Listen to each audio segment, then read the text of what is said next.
तेरे बिना जीना पड़े, दिन वो कभी भी ना आए। हो तेरे बिना जीना पड़े, दिन वो कभी भी ना आए। हेलो दोस्तों, आप सभी का स्वागत है आपके अपने YouTube चैनल मैथ मस्ती पर। दोस्तों, मैं हूं मनीष कुमार। आज की इस वीडियो में हम आपको बताने वाले हैं, ये बेसिक पार्ट 3 लेकर आया हूं। इससे पहले वाला जो वीडियो था उसमें पार्ट 1 और पार्ट 2 वीडियो में हम आपको सवाल 28 तक बता चुके हैं, और इस वीडियो में हम आपको बताने वाले हैं 29 से लेकर 43 तक। तो बने रहिएगा इस वीडियो के अंत तक। और हाँ, अगर वीडियो अच्छा लगे तो वीडियो के साइड में लाल बटन में सब्सक्राइब होगा, बेल आइकन है उसको दबा दीजिएगा, ताकि जैसे ही हमारा वीडियो अपलोड हो तो सबसे पहले आप तक जरूर पहुंचे। तो चलिए, सबसे पहला सवाल आपके सामने ये है। कहता है 1296 का वर्गमूल ये गुणनखंड विधि से बताना है। सुन लीजिए, एक भाग विधि होता है जो हम आपको ऐसे सिखा चुके हैं, ये हुआ भाग विधि, ठीक है। अब गुणनखंड विधि कैसे बनाना है से देखिए। 1296 को ऐसे लिखिएगा और इसको 2 से तोड़िए। 2 छौक 12, 2 चौके 8 और 2 अठे 16। फिर 2 से 2 तिहाई 6, 2 दूनी 4 और फिर 2 चौके 8। 2 से 16 बार में 32 और ये 2 बार में। 2 से 8 बार में 1 बार में 2 से। फिर 3 से 27 तिहाई 81, फिर 3 9 27, फिर 3 तिहाई 9। वर्गमूल में क्या करते हैं दोस्तों, वर्गमूल में से जोड़ा में से एगो को बाहर चुन लेते हैं। यानी 2 गो पेयर में से एगो को बाहर खींचिए, 2 गो में से एगो को बाहर खींचिए, 2 गो में से एगो कान पकड़कर बाहर खींचिए, इसमें भी खींच लीजिए। यानी 2 दूनी 4 तिया 12 और 12 तिया हो जाएगा 36। आपका यही आंसर होगा। तो चलिए इस सवाल को नोट कर लिया जाए। अब आते हैं अगले सवाल में।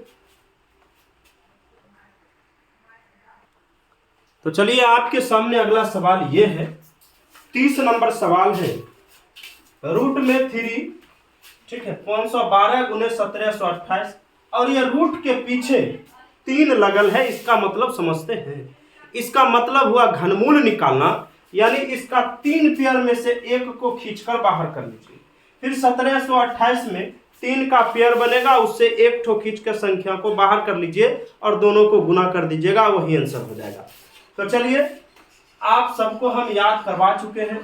512 का घनमूल जो होता है वो 8 होता है, और 1728 का घनमूल जो होता है वो 12 होता है, और 12 अठे गुना कर लीजिए, 96 हो जाएगा आपका आंसर।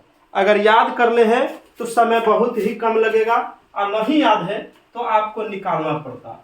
512 को भी तोड़िए और 1728 को भी तोड़िए, और तोड़ने के बाद उसमें 3 का पेयर बनेगा और उसमें उसको चुन लीजिए, वही हो जाएगा आपका आंसर। चलिए, 31 नंबर सबसे आसान सवाल, बहुत बच्चे बनाए भी थे, देख लिया जाए। ये फॉर्मूला पूछ दिया, पूछता है ए क्यू माइनस में बी क्यू क्या होगा। सुन लीजिए, ए क्यू माइनस बी क्यू रहेगा तो ए माइनस बी इंटू ए स्क्वायर। अगर माइनस बाहर में है तो अंदर में लगेगा प्लस ए बी और प्लस में बी स्क्वायर। ये हो गया आपका फॉर्मूला ए क्यू माइनस बी क्यू का। चलिए, इसको नोट कर लिया जाए। आते हैं अगले सवाल में। अगला सवाल देखिए आपके सामने, ये 32 नंबर सवाल आपके सामने। 729 के पीछे √3 है और बराबर डॉट डॉट डॉट में खाली जगह पर क्या लिखाएगा। सुन लीजिए, आप सबसे पहले क्या करिए, कम से कम 1 से लेकर 50 तक का वर्ग याद कर लीजिए, और घन जो है कम से कम 1 से 15 तक याद कर लीजिए। आपको घनमूल और वर्गमूल निकालने की कोई आवश्यकता नहीं पड़ेगा, डायरेक्टली आप सवाल को बना दीजिएगा। चलिए, आप देखिए, ये 729 जो होता है वो किसका, अगर इसका घनमूल निकालिएगा तो ये 9 निकल जाएगा इसका। 729 को तोड़िएगा और 3 बार में से निकालिएगा तो 9 हो जाएगा इसका आंसर। चलिए, इसको कर लीजिएगा आप। चलिए अगले सवाल में आते हैं। सवाल नंबर 33 में है, कहता यदि 3 अंकों की संख्या, यदि 3 अंकों की संख्या 24x 9 से भाज्य है, 24x 9 से भाज्य है, तो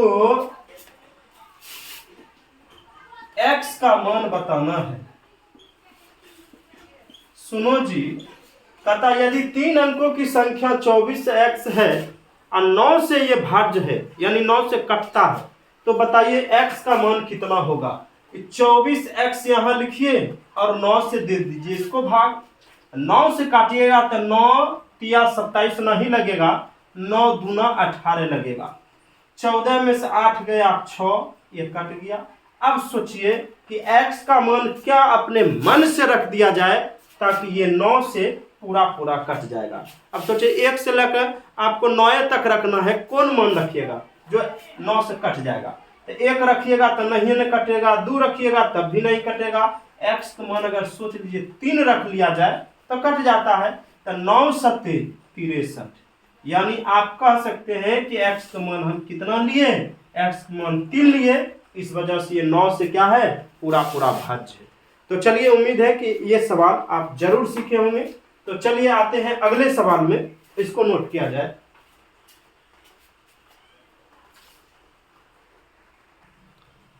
तो चलिए ये सवाल 34 नंबर आपके सामने ये है, कहता है -5 का पावर 102 है।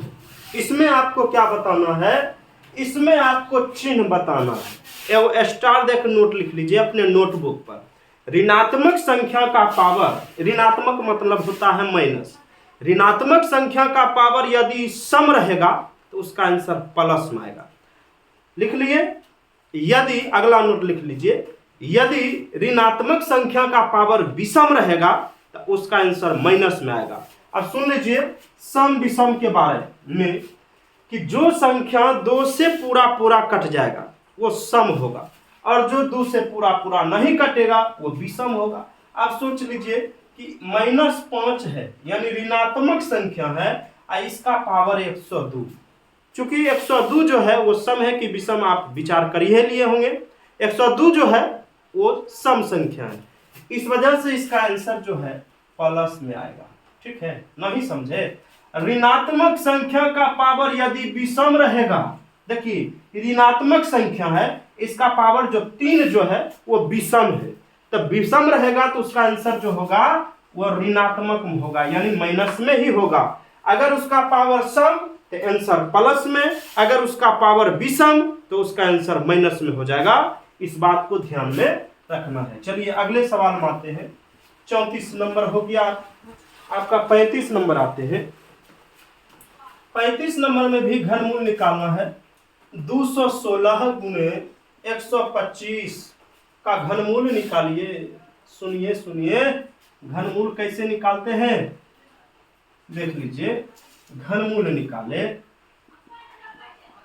चलिए इसको सबसे पहले क्या करिएगा, 216 गुने 125 इस पर लगा लीजिए घन ऐसे। अब 216 का वर्गमूल जो होता है घनमूल वो होता है 6 और 125 को होता है 5, और दोनों को कर लीजिए गुना, यही हो जाएगा आंसर। चलिए नोट कर लीजिए। आते हैं सवाल 36 में। तेरे बिना जीना पड़े, दिन वो कभी भी ना आए, हो तेरे बिना जीना पड़े, दिन वो कभी भी ना आए। तो चलिए आपके सामने अगला सवाल लेकर आ गए हैं। ये सवाल देख लीजिए, 4 है और 2 4 वो 2 है। चलिए ठीक है, अब देखिए इसका मान कैसे निकालिएगा। बहुत ऐसे बच्चे हैं कि सवाल को देखते देखते लड़भड़ा जाते हैं, यानी अंधने लगते हैं, उससे सवाल नहीं बन पाता है। कहता है सवाल कैसे बनेगा, देख लीजिए इस सवाल को कैसे उड़ाइएगा। तो देखिए ये नीचे में कुछ नहीं तो एक एक एक एक, इसके नीचे एक रख लीजिए। अब ये भिन्न का भाग हो गया 64/1। अब भाग में है गुना में चेंज करिएगा, अंकवा पलट जाएगा, समझे ना। अब फिर अंक पलटिए 1/2, फिर पलटिए, फिर पलटिए, फिर पलटिए, इन्हें के अपने पलट जाइए। ठीक है, इसको पलटाना है। चलिए अब काट लीजिए। 4 से काटेंगे तो 16 बार में, 16 चौक 64, फिर 2 से 8 बार में, फिर 2 से 4 बार में, फिर 2 से काटिएगा 4 आता है 2 बार में, ई भी 2 कट जाएगा, यानी सब कट गया। और सब कट गया तो एक ही आंसर आएगा। बात करते हैं, गणित नहीं आएगा। चलिए आते हैं 37 नंबर सवाल में।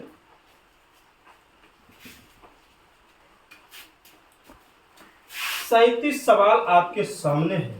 कहता है ऋणात्मक संख्या का पावर 99 है। सुनो सुनो, इसमें भी चिन्ह बताना है, का चिन्ह बताए।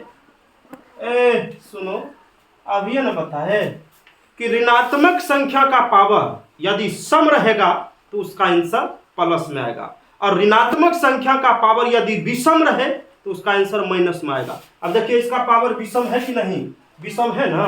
99 क्या है, 2 से कट जाएगा, नहीं कटेगा, यही विषम है। विषम होगा तो आंसर माइनस में आएगा। सिर्फ चिन्ह बदलना था, चिन्ह बताना था, बता दिए माइनस में। अब इसमें कहता है 16x पर पावर 4 प्लस 12x पर पावर 2 में कौन सा अंक कॉमन होगा। इसमें कॉमन करना है, साधारण सा बात, कॉमन कर लीजिए।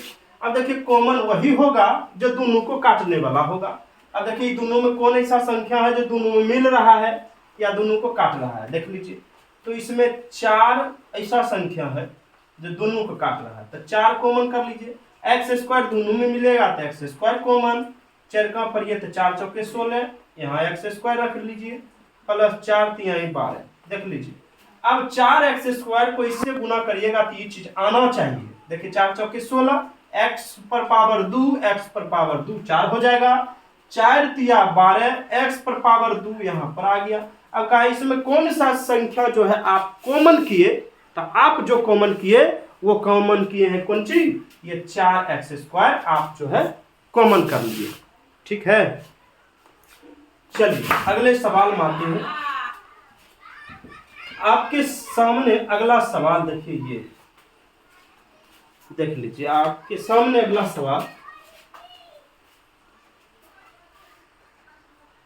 तो चलिए आपके सामने ये सवाल है 39 नंबर। कहता है x square plus 12x plus 20 का गुणनखंड करना है। सुनो, 20 को ऐसे सवाल का को कैसे बनाइएगा देख लीजिए। 20 को सबसे पहले आपको तोड़ना इस प्रकार 2 भागों में, ताकि जोड़ घटा करके बीच वाला पुर जाना चाहिए और गुना करने के बाद 20 पुर जाना चाहिए। तो 20 को ऐसे तोड़िए, 2 से 10 बार में, 2 से 5 बार में, अब नहीं कटेगा। अब सुन लीजिए इसको किस प्रकार लेंगे ताकि 12 पुर जाएगा। अगर ये दोनों को लीजिएगा अकेला, ये 5 को लीजिएगा तो सोचिए 4 और 5 को जोड़िएगा तो बीच में 9 होना चाहिए, जबकि यहाँ 12 है, तो गड़बड़ हो गया। यानी ई दोनों को साथ नहीं ले सकते हैं, ई दोनों को साथ लीजिए, इसको अकेला छोड़िए। तो 5 दूनी 10 और 2 12 हो जाएगा। X square plus 10x plus 2x plus 20। अब कहिए कि ऐसा x काहे ले लिए, तो x इसलिए लिए ताकि दोनों को जोड़िएगा तब ना, 10 2 12 हो जाएगा x, यहाँ x लगल था इस वजह से x हटाए।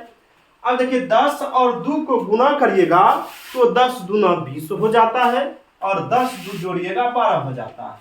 अब ये दोनों में कॉमन और ये दोनों में कॉमन करिए, दोनों में क्या मिलता है, एगो x मिलता है, एगो x इसका बच गया, और यहाँ 10 लिखिए, प्लस इसमें 2 कॉमन करिए, x प्लस 10। अब देखिए एगो बाहर वाली यानी x प्लस 2 और एगो घर वाली को चुन लीजिए, यही हो जाएगा आपका आंसर। यानी इसके 2 गुणनखंड x प्लस 2 और x प्लस 10। चलिए अब आते हैं अगले सवाल में, सवाल नंबर 40।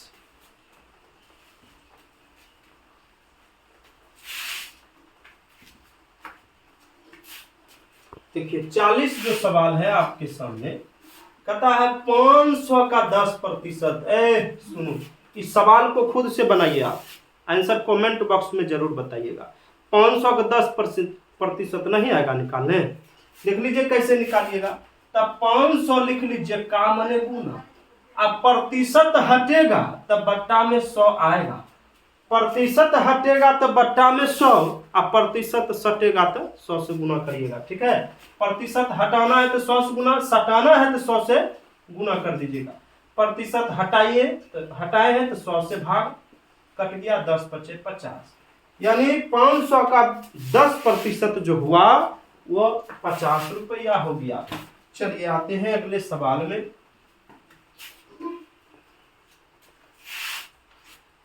इकतालीस नंबर सवाल। चलिए ये सवाल है, इस सवाल को क्या ना बनाइएगा, देख लीजिए। किसी भी संख्या के पावर के ऊपर पावर रहेगा तो पावर गुना हो जाता है, किसी भी संख्या के पावर के ऊपर पावर हो तब पावर गुना, यानी 2 × 3 = 6। अब 2 पर पावर 6 को लिख लीजिए, इसको पूरा सरल करना था। अगर आप ऐसे ही छोड़ दीजिएगा तो 1 नंबर कट जाएगा, अगर 2 नंबर होगा तब 1 2 3 4 5 6, 2 दूनी 4 दूनी 8 दूनी 16 दूनी 32 32 दूनी 64 हो जाएगा इसका आंसर। चलिए इसको लिख लिया जाए। आते हैं अगले सवाल में।